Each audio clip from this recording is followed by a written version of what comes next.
how to create strong brand, well-recognized brand? Is there a simple way, or it's not so simple and easy? In essence, it's very simple, but in detail, it's very complex. And if you're creating a brand for a nation, you have to understand that it takes a very long time. It takes 10 years, 15 years, 20 years.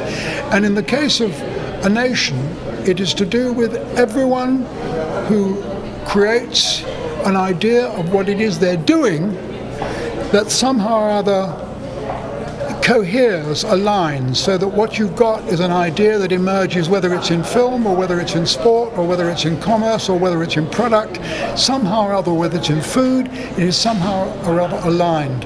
I take the example of Spain again. I know Spain is economically now in a very bad state, but if you look at the way in which over the last 30 years or so, the idea of Spain emerged in the films of Almodovar, in sport, in business, in all kinds of areas, and somehow or other, although the messages that people sent were to do with them, were to do with me. I'm in sport, I'm not in film, I'm in business, so although the messages were aligned to a particular audience, the idea around the country emerged.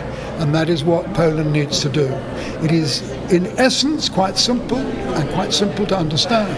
In detail, it is difficult because it demands a level of coherence which is very significant. It mustn't be, if it's the same, then it's authoritarian and it smells wrong. It smacks of an authoritarian state.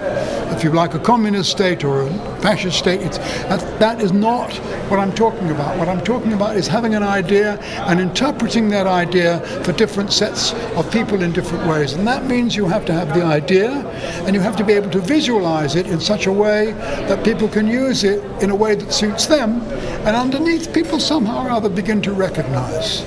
If I go to Gdansk, I see what is fundamentally a Hanseatic city. If I go to Krakow, I see what is fundamentally a Habsburg city. They are not the same, but they are both Polish. That is creative tension. There you have an example in Poland of two cities which are different, which are somehow or other aligned, and which represent two ideas which are to do with creative tension. The differentiation between them helps to make Poland, as a tourist destination, what it is. It's different, and somehow or other you recognize the similarities as well.